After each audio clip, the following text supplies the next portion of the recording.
Amén. Gloria a Dios.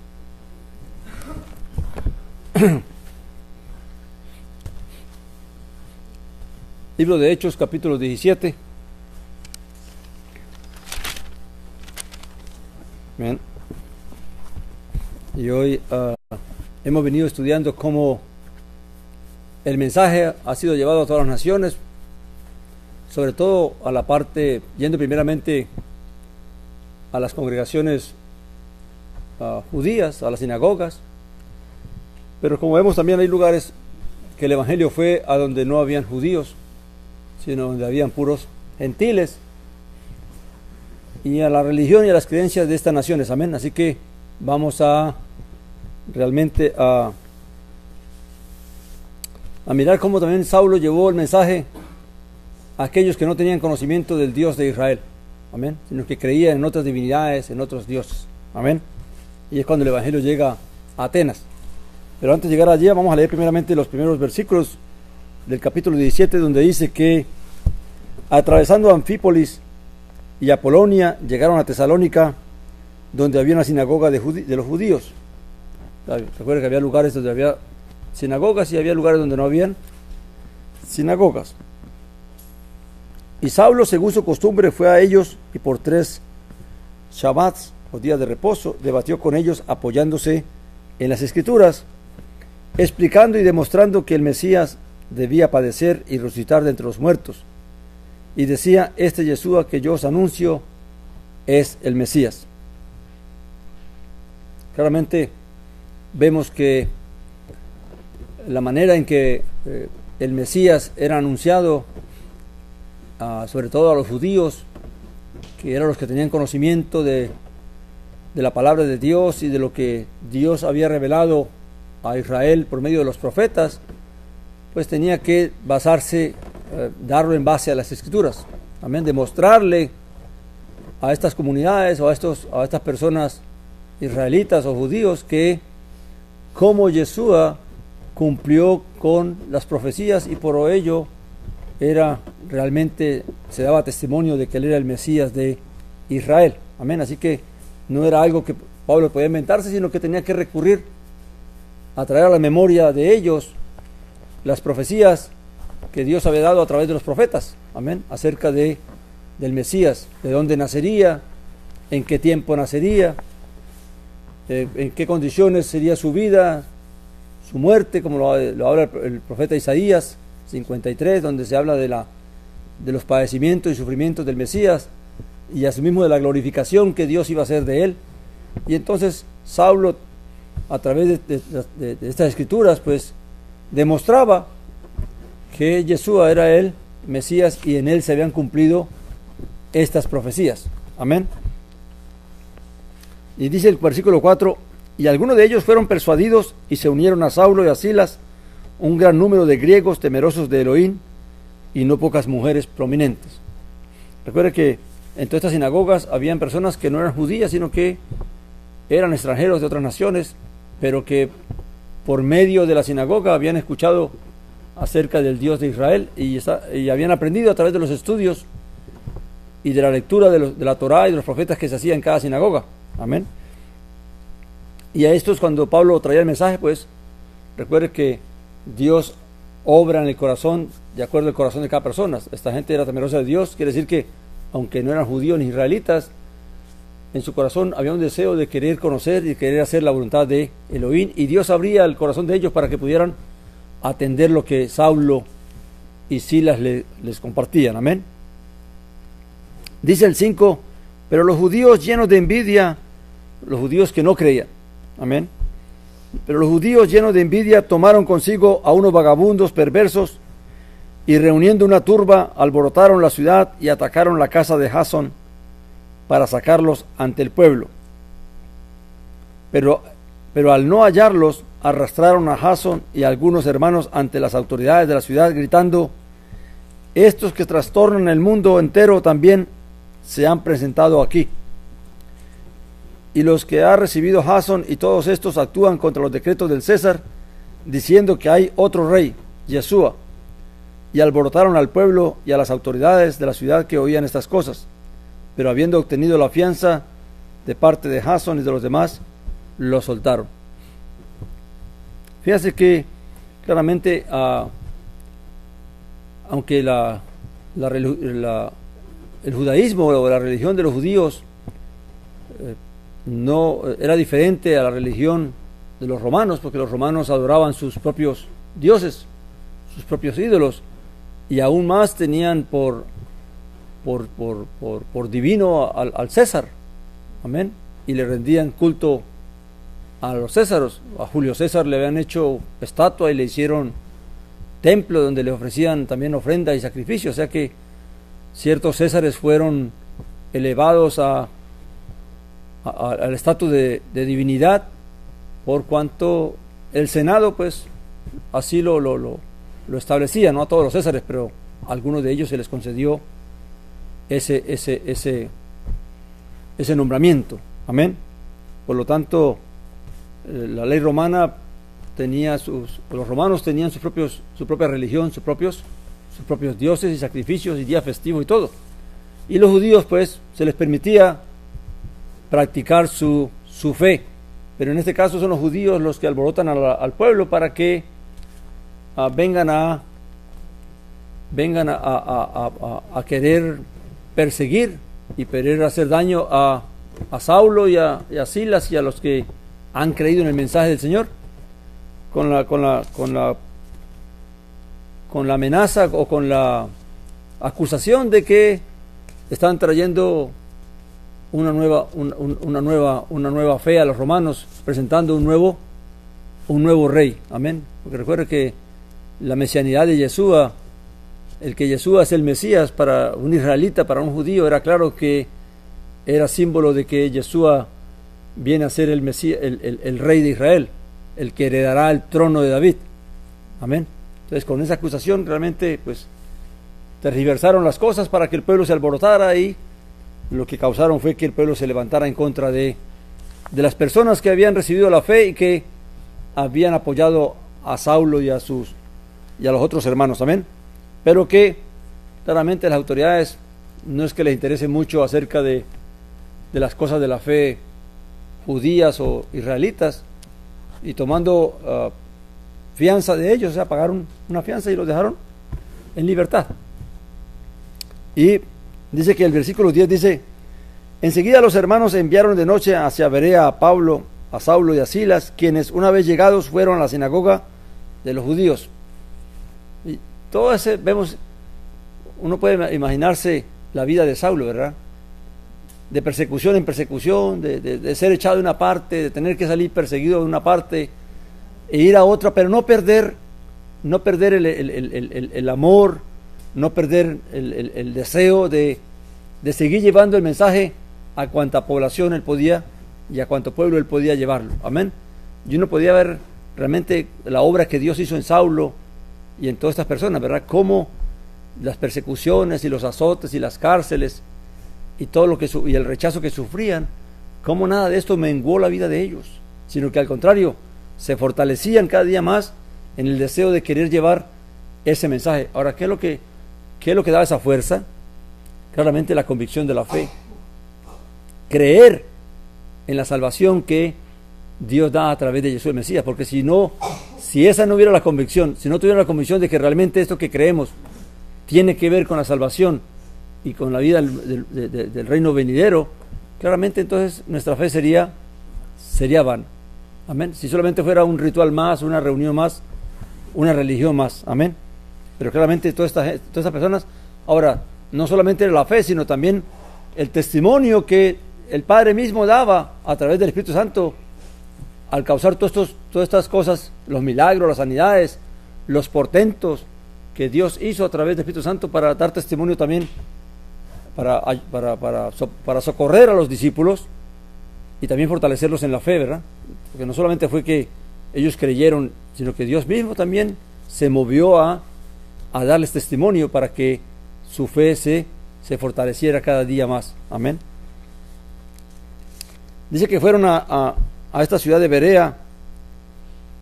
El 11 dice: pero estos eran de mente más abierta, o sea, los judíos de este pueblo de Berea eran de mente más abierta, los que estaban que los que estaban en Tesalónica, y recibieron la palabra con buena disposición, examinando cada día las Escrituras para ver si estas cosas eran así. Por tanto, muchos de ellos creyeron, así como algunas prominentes mujeres griegas y no pocos varones. Ahora, fíjense que cuando uno lee esto aquí, de que cómo esta gente realmente escucharon y se fueron a las Escrituras para comprobar que lo que Saulo decía era conforme a las Escrituras, es lo que Jesús le dijo a los judíos cuando les dijo: ustedes creen que en las Escrituras está la vida eterna, o tienen la vida eterna, pero ellas son las que dan ¿qué? Testimonio de mí. Ahora fíjense que la Escritura dice que hablando de la palabra de Dios, dice: tu palabra es lumbrera, es lámpara a mis pies y lumbrera a mi camino, ¿verdad? Quiere decir que la palabra de Dios ilumina el camino de la persona. Ahora, cuando Jesús dice que ellas son las que dan testimonio de mí, quiere decir que el propósito de la palabra de Dios es guiar a la persona a Jesús, que es el camino. Amén. Así que todo aquel que realmente tiene conocimiento de la palabra, busca el conocimiento de la palabra, al final, si su corazón realmente desea conocer la voluntad de Dios y desea realmente conocer a Dios, la misma palabra, el Espíritu que está en la palabra, lo va a guiar hacia Jesús mismo, de una manera que todas estas personas temerosas de Dios que realmente deseaban conocer a Dios, porque si estaban ahí, aunque no eran judías, era porque creían en el Dios de Israel, querían conocer al Dios de Israel, y por lo tanto ahora Dios se les manifestaba de una manera abierta, y esta gente no tenían problemas en acoger la fe. Y estos judíos, que la Escritura da testimonio de que eran muchos de mente más abierta, que estaban más dispuestos realmente a querer conocer la voluntad de Dios, y fueron a hacer lo que el mismo Jesús les dijo a los judíos: escudriñen las Escrituras, porque ellas son las que dan testimonio de mí. Y claramente descubrieron que todo lo que Saulo decía de Jesús el Mesías, realmente las Escrituras lo respaldaban, y por lo tanto creyeron. Por eso es que para una persona que tenga fe, el no estudiar la Escritura, el no escudriñar la Escritura, claramente su fe va a ser muy difícil que se fortalezca, porque la Escritura fue dada para eso, para nuestra enseñanza, para nuestra consolación, para nuestro fortalecimiento. Uno no puede ser creyente e ignorar la Escritura, o tenerla abierta ahí en la casa y nunca leerla. La Biblia por sí misma no tiene ningún poder. Amén. El poder de la palabra está cuando la palabra se internaliza en nuestras vidas, en nuestro corazón. ¿Usted cree que los demonios le tienen miedo a este libro? No, este libro no hace nada. Pero lo que hace, el poder está en el conocimiento que las Escrituras nos dan a nosotros como creyentes, y a eso sí, entonces las tinieblas le tienen miedo. Amén.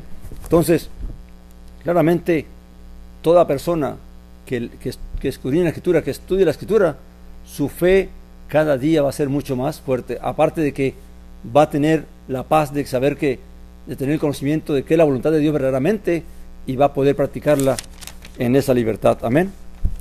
Dice el versículo 12 el 13, perdón: cuando los judíos de Tesalónica supieron que también en Berea era proclamado la palabra de Elohim por Saulo, vinieron también acá alborotando y perturbando a las multitudes. Los hermanos entonces enviaron enseguida a Pablo para que fuera hasta el mar, en tanto que Silas y Timoteo permanecían allí. Fíjense que pareciera fuera también como que fuera un plan de Dios de ir moviendo a Saulo. Amén. Para que no se quedara demasiado tiempo en un solo lugar, sino que las mismas circunstancias hacían que el evangelio fuera corriendo de pueblo en pueblo y de ciudad en ciudad, huyéndole a aquellos que por envidia o por celos, por lo que fuera, andaban persiguiendo a Saulo, que era el que realmente estaba llevando el mensaje. Amén. Dice: los que acompañaban a Saulo lo condujeron hasta Atenas, y después de recibir orden para Silas y Timoteo de que fueran a él lo más pronto posible, partieron, o sea, se devolvieron. Mientras Saulo los esperaba en Atenas, su espíritu estaba enardecido dentro de sí al observar que la ciudad estaba llena de ídolos. Realmente Atenas era una ciudad muy grande en aquellos tiempos, amén, llena de griegos, y aunque había unos cuantos judíos, habían también sinagoga allí, en realidad lo que predominaba era la gente griega, amén, y sobre todo los templos a los ídolos griegos, amén, y todo esto pues hacía que Pablo se enardeciera, porque realmente veía la necesidad que había de que el conocimiento del Evangelio llegara a esas almas, a esas personas, amén. Dice dice 17, así que discutía en la sinagoga con los judíos y los que temían a Elohim, y en la plaza cada día con los que acudían casualmente. Cuando habla de la plaza, no era que Pablo iba a cualquier lugar, sino que realmente esta plaza que se habla aquí era un lugar donde se congregaban los sofistas, los filósofos, los que estaban meditando siempre en la vida y en las cuestiones de la vida, amén, y así enseñaban al pueblo, amén. Y dice que incluso algunos de los filósofos, dice el 18, incluso algunos de los filósofos epicúreos y estoicos debatían con él, y algunos decían, ¿qué querrá decir este charlatán? Y otros decían, parece ser predicador de dioses extraños, porque les predicaba a Yeshua y la resurrección. Yo por mucho tiempo he leído este capítulo, pero el Señor me inquietó a leer un poquito acerca de quiénes son estos epicúreos y quiénes son estos estoicos. Amén. Y estas eran dos corrientes filosóficas de aquel tiempo. Amén. Ahora, el pensamiento principal de los filósofos era procurar la moral al pueblo y la ética al pueblo para que se pudiera vivir una vida plena y una vida feliz. Amén. Y la diferencia que había entre ellos, pues es lo que los separaba. Los epicúreos eran del pensamiento de que todo depende de lo que tú escojas, de lo que tú hagas. Amén. Ellos creían en los dioses, tanto los epicúreos, que son griegos, filósofos griegos. Ellos creían en los dioses, pero creían en los dioses como seres inmortales y que antropomorfos, quiere decir que eran la idea de los griegos en cuanto a los dioses que eran en forma humana. Por eso se pinta a Zeus con forma humana, a Júpiter con forma humana, y a todos estos dioses y diosas que existen en forma humana, ¿verdad? Pero que para ellos eran inmortales. Pero los dos tenían la creencia de que estos dioses habían creado al hombre y las cosas, pero habitaban en otras esferas y no se envolvían en las cosas de la tierra, del mundo. Amén. Eso era el pensamiento. Entonces, a partir de ahí es que ellos empiezan a mirar cómo es que el hombre puede hallar la felicidad, cómo el hombre puede ser feliz. Amén. Sabiendo que no depende de lo que los dioses hagan, sino que dependen de sí mismo. Entonces los epicúreos enseñaban que todo dependía de lo que la persona hiciera. Que si escogía lo bueno, pues iba a procurar una vida mucho mejor, ¿verdad? Entonces ellos enseñaban que si vas a tener placer en algo que después te va a causar dolor o sufrimiento, pues mejor evítalo. Pero si tienes que soportar un sufrimiento que después te va a causar un placer mayor, pues entonces, ¿por qué no soportarlo? Entonces todo estaba basado en que, como con prudencia, saber escoger los placeres que realmente me producían bien y no mal. Amén. Mientras que los estoicos veían la vida de una manera que todo estaba determinado. Todo lo que va a suceder en la vida de una persona, eso la persona no la puede cambiar, no la puede evitar. Que la mejor manera de vivir y ser feliz era que los hombres aprendieran a cómo confrontar, cómo convivir con la vida misma, con la naturaleza, con las situaciones que se presentan en la vida. Y que dependiendo de eso, entonces el hombre iba a ser feliz o no iba a ser feliz. Amén. Pero todo tenía que ver también con la moral, con proceder correctamente. Amén. Y lo único que hay que aceptar es que hay que reconocer que hay cosas que tú no puedes evitar, pero que cómo tú las vas a sobrellevar, cómo tú las vas a vivir. Amén. Ahora, ¿por qué es necesario entender esto? Porque ahora Pablo les va a hablar a ellos. Y uno tiene que entender por qué fue que Pablo dijo lo que dijo, entendiendo que Saulo sabía el pensamiento de los estoicos y de los epicúreos. En qué pensaban ellos, en qué creían ellos. Y ahora él viene, ahora recuerde, una de las cosas importantes es que ellos creen en los dioses.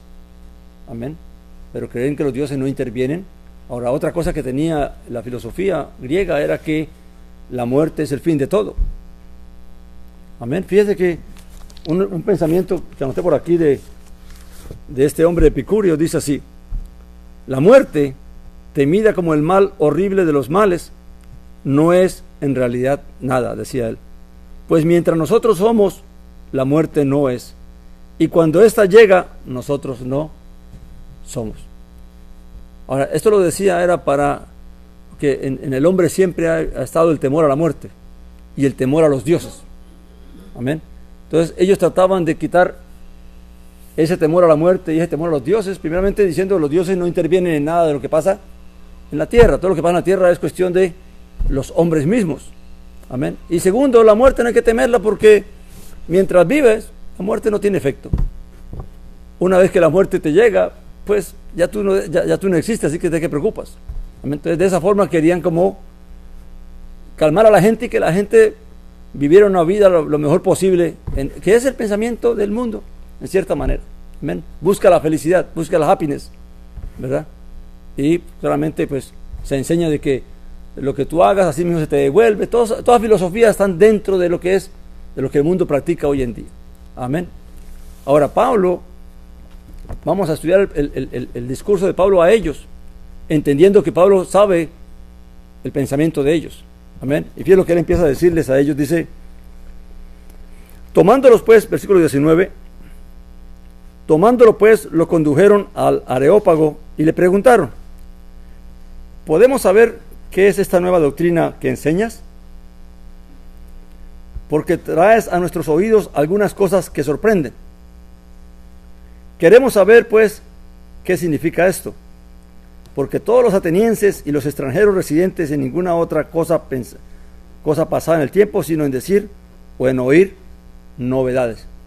Espero que una de las cosas de aquella época era que estas personas, estos sofistas o estos sabios, claramente siempre estaban trayendo cosas innovadoras a la gente de cómo vivir, de cómo ser mejor, de cómo ser felices. Amén. Y la gente le daba oído a eso porque es lo que el mundo quiere, y pasa hoy en día lo mismo. Hoy en día todo aquello que a la gente puede indicar cómo tener una mejor vida, cómo ser más próspero y todo eso, pues todo el mundo le pone oído porque eso es lo que quieren oír. Amén. Así que la diferencia del mundo no ha cambiado mucho. Cambian los sistemas y cambian las palabras, pero la idea es la misma. Amén.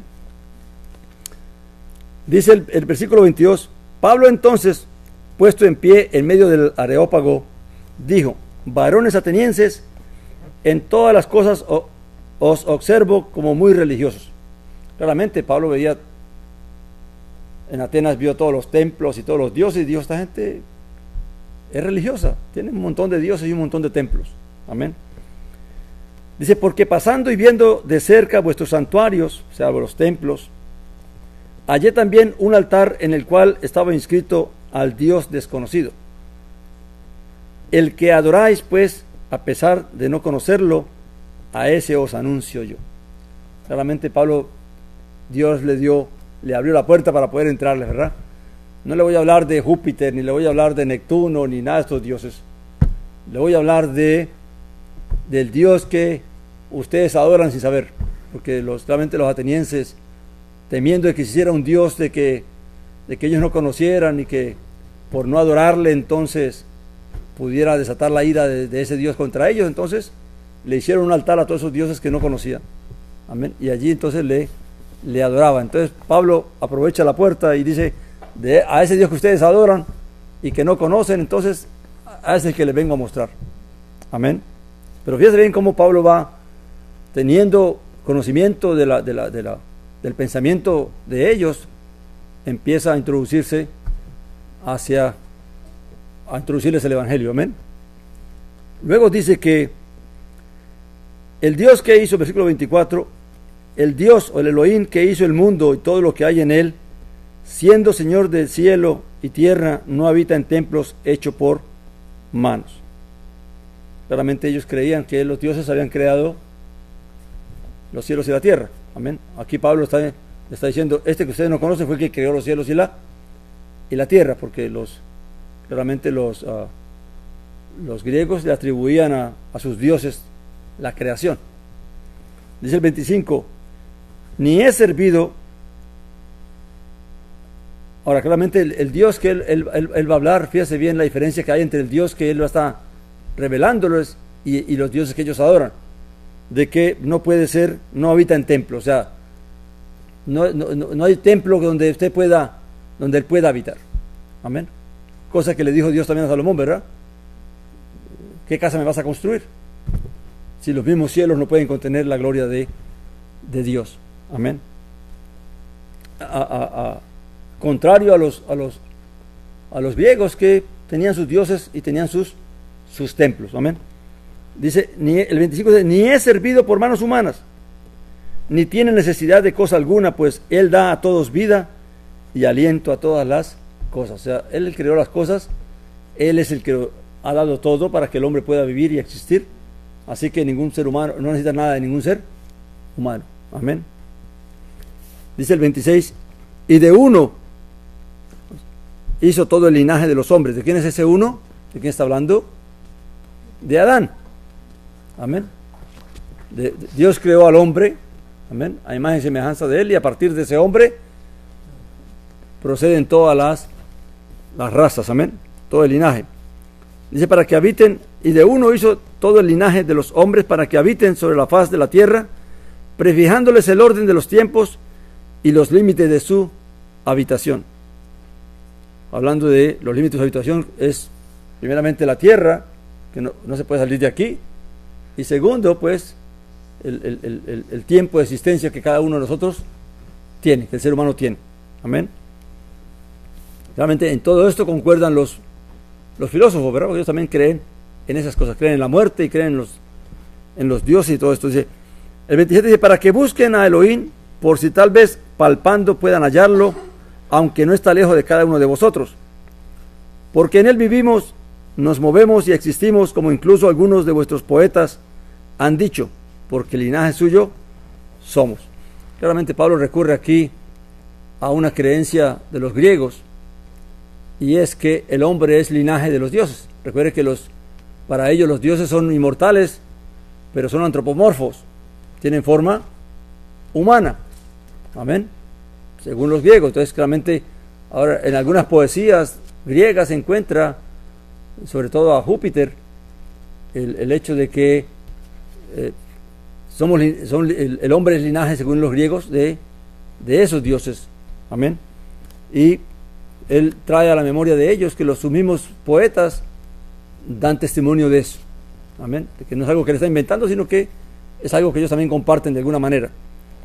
Ahora dice, siendo pues linaje de Elohim, no debemos suponer que la divinidad sea semejante a oro o plata o piedra, escultura, arte de imaginación de hombres. Y aquí él revoca claramente todo lo que es la idolatría.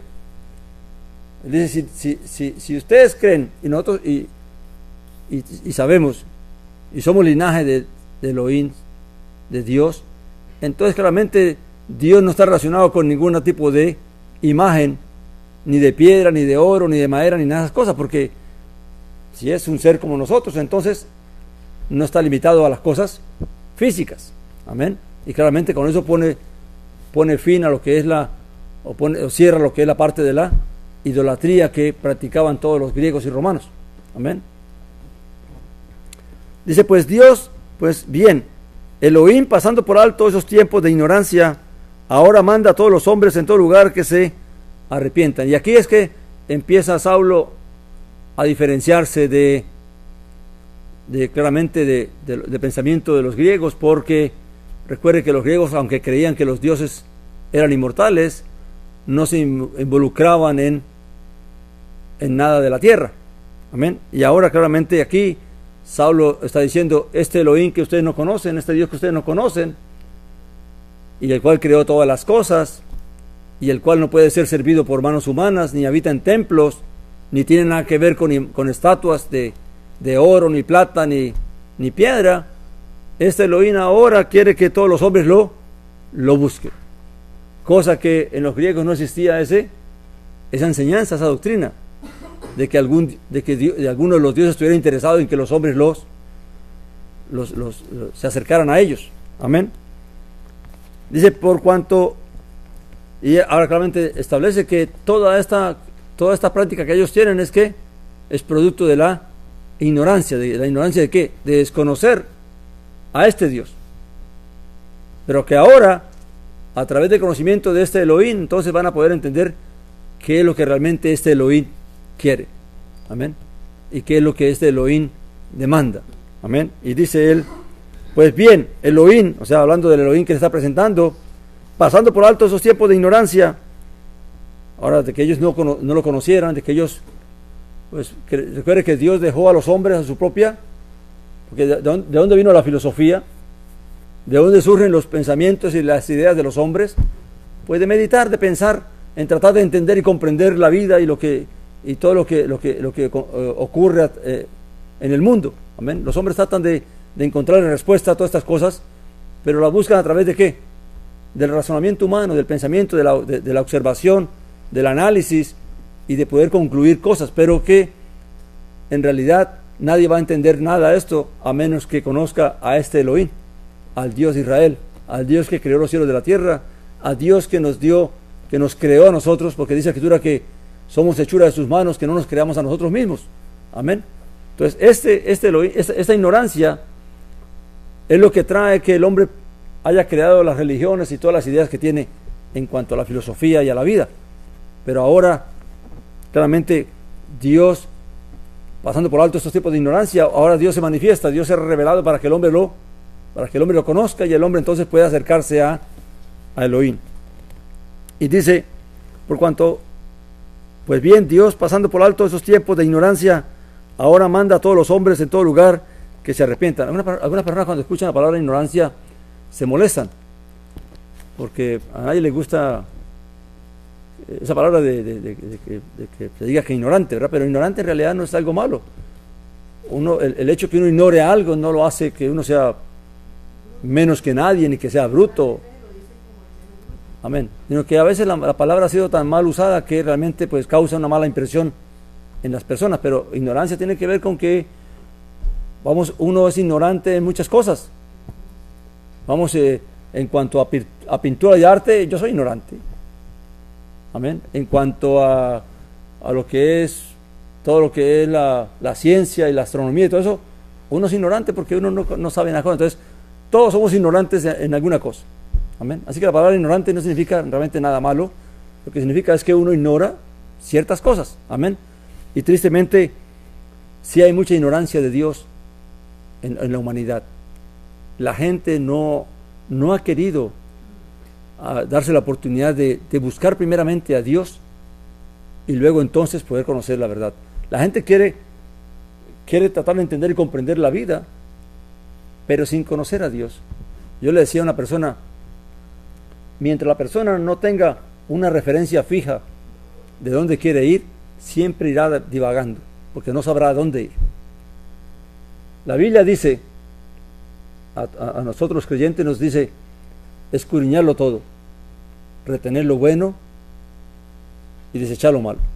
Quiere decir que el creyente tiene por mandamiento el escudriñarlo todo, pero escudriñarlo todo teniendo una referencia. ¿Cuál es la referencia? Querer conocer la voluntad de Dios, querer conocer a Dios realmente, el pensamiento de Dios. Y en esa referencia, en esa meta, y pidiéndole a Dios que lo guarde a uno de toda mentira, de todo engaño, de toda confusión y de todo error, y que nos permita conocer su voluntad y su verdad, claramente yo puedo ir escudriñando muchas cosas, pero Dios me va a ir guiando. Dios me va a ir mostrando el camino por el que tengo que ir. Dios me va a ir enseñando a cómo discernir qué es bueno y qué no es bueno, qué conviene y qué no conviene. pero siempre teniendo la referencia de que yo quiero llegar a conocer esa voluntad de Dios y esa verdad de Dios. Pero el que no tiene la referencia de conocer la voluntad de Dios y la verdad de Dios, ¿hacia dónde va? Quieren conocer la verdad, quieren conocer cosas, pero no tienen una referencia. Por lo tanto, entonces, ¿quién lo va a ayudar? ¿Quién lo va a guiar a discernir qué es y qué no es? ¿Qué es verdad y qué no es verdad? Nadie. Por eso vamos a terminar más confundidos o van a terminar más desconfundidos de lo que estaban antes. Pero si nuestra vocación realmente es conocer la voluntad de Dios y conocer a Dios, y deseando eso le pedimos a Dios que nos ayude, entonces Dios nos va a ir ayudando a poder examinar muchas cosas y a poder saber qué es lo que realmente es Dios y qué no es de Dios. Amén. Pero para el que quiere ponerse a leer, hay personas que quieren tener conocimiento y leen cuanta cosa encuentran, pero no tienen en su vida, no tienen la dirección y la meta de llegar a la verdad. Y esa verdad solamente es Dios, porque no hay verdad. ¿Qué dijo el Mesías? Yo soy el camino, la verdad y la vida. Así que ese debe ser el camino que yo tengo que seguir. Amén. Pero si no tengo ese camino, lo más seguro es que puedo llegar a convencerme de que tengo una verdad cuando en realidad no la tengo. Amén. Y dice,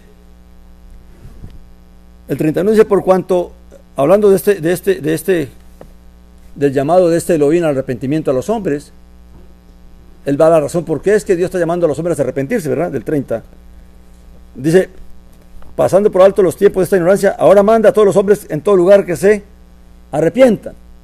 Amén. Ahora, ¿por qué? ¿Por qué es que llama a Dios arrepentimiento a los hombres? Dice, por cuanto ha establecido un día en el cual va a juzgar la humanidad. Y es aquí donde realmente, esto sí es nuevo para los atenienses, para estos filósofos, porque realmente recuerde que para ellos los dioses no se inmiscuyen en las cosas de la tierra y la muerte es todo. Después de la muerte no hay más nada, porque para ellos todo es material. Amén. Y entonces ahora Pablo está hablando no solamente de que este Elohim exige que los hombres lo busquen y exigen que los hombres se arrepientan, sino que da la razón por la cual se tienen que arrepentir y por la cual tienen que buscar a Dios, y es que un día Dios va a juzgar, este Elohim va a juzgar a la humanidad. Amén. Dice, va a juzgar a la humanidad con justicia por medio del varón que designó, presentando a todos garantía de ello cuando lo resucitó de entre los muertos. Ahora, ¿cuál es la garantía de que va a haber juicio? ¿De que este Dios realmente va a juzgar a la humanidad y que los hombres tienen que arrepentirse por ello? Porque para eso Dios demostró a través de Jesús el Mesías y a través de la resurrección de Él, de que hay vida después de la vida, que la muerte no es el fin de todo. Amén. Y es aquí donde realmente Saulo le vuela los sesos a estos atenienses, a estos filósofos, porque inmediatamente dicen ellos, pero cuando oyeron resurrección de muertos, unos se burlaban y otros dijeron, ya te oiremos acerca de esto en otra ocasión. Claramente para la filosofía griega, ya eso sobrepasaba cualquier cosa que ellos hubieran pensado. Amén. Porque para ellos la vida es material. Amén. Y todo termina con la muerte. El alma es material y cuando la persona muere, ahí acabó todo. Claramente cuando ellos escuchan de la resurrección de los muertos, eso es algo que ellos no soportan porque ni siquiera lo han pensado. Amén. Y por eso entonces le dicen a Pablo, dice que ya te oiremos acerca de esto en otra ocasión. Así que Pablo salió del medio de ellos. No obstante, algunos varones creyeron y se unieron a él, entre ellos Dionisio, el Areopagita, y una mujer de nombre Damaris, y otros con ellos. Ahora, déjeme decirle que claramente el hombre trata de hallarle sentido a esta vida pensando en ese pensamiento de que después de la vida ya no hay más nada, de que la muerte es el fin de todo. Amén. Y por eso la gente no quiere oír nada acerca de resurrección de muertos, ni de la vida eterna, ni del juicio venidero, porque para ellos realmente eso no lo conciben. Pero claramente eso es lo que Dios ha establecido, y eso es lo que va Dios a hacer, y cada quien tiene que decidir creer o no creer. Y el hecho de que, ahora, claramente la gente le da importancia a lo que filósofos dicen. Si los filósofos no creen en esto, pues entonces, como ellos son filósofos, y el mundo los admira, y el mundo los adora, amén. Pero como dice la Escritura, para lo que los hombres es admirable, para Dios es ¿qué? ¿Cómo dice la Escritura? Abominable.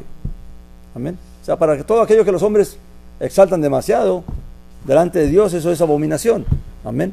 Y para aquello que los hombres tal vez menosprecian, delante de Dios es lo que realmente tiene valor. Amén. Por eso es que no es tanto, hay gente que se mueve mucho, o nos dejamos mover mucho por los títulos de las personas. Amén. Y menospreciamos lo sencillo, lo que no tiene tanto ¿qué? Tanto valor. Sí, lo que no tiene tanto auge o reconocimiento. Amén. Pero realmente no importa quién lo diga. Lo que importa es que esto está escrito, y está escrito para nuestra salvación, está revelado para nuestra salvación, y que todo lo que la Escritura da testimonio realmente se ha cumplido y se va a cumplir, y que al hombre le conviene más creerle a Dios que creerle a la filosofía y a la ciencia. Amén. Y que tristemente el que crea, pues tiene la certeza de que Dios le va a dar testimonio de que su fe es verdadera. Amén. Porque esto no es solamente cuestión de creer, es algo mental. No, Dios mismo nos va a dar testimonio de que realmente lo que hemos creído es así, y cada quien lo va a poder experimentar, pero nadie que no crea va a poder experimentar lo que Dios le puede revelar. Amén. Ese gozo y esa convicción de la fe es algo que solamente el creyente lo va a tener, y no se puede transmitir porque es Dios el que se lo da a cada creyente, a cada persona. Amén. Por eso dice que aquellos que tenían temor de Dios, Dios abría el corazón de ellos para que entendieran. Pero para el que no tiene fe en Dios, el que no cree en Dios, y hay mucha gente que dice yo amo la verdad, yo amo escudriñar, yo amo conocer, pero lo que pasa es que lo que buscan simplemente es la gloria de ese conocimiento, pero en realidad no están buscando conocer la verdad. Amén. Sino que están buscando la gloria que el conocimiento trae. Amén. Y lo que nosotros debemos buscar no es la gloria del conocimiento, sino que es el fin de ese conocimiento, hacia dónde ese conocimiento me lleva. Amén. El gozo que ese conocimiento nos da. Y Dios se encarga de dar testimonio de ello. Amén. Vamos a parar allí, mis hermanos, y que sea Dios ayudándonos, porque el mundo se mueve por medio de muchas filosofías, pero para el que cree hay esperanza. Amén. Amén, mis hermanos. Por favor. Amén.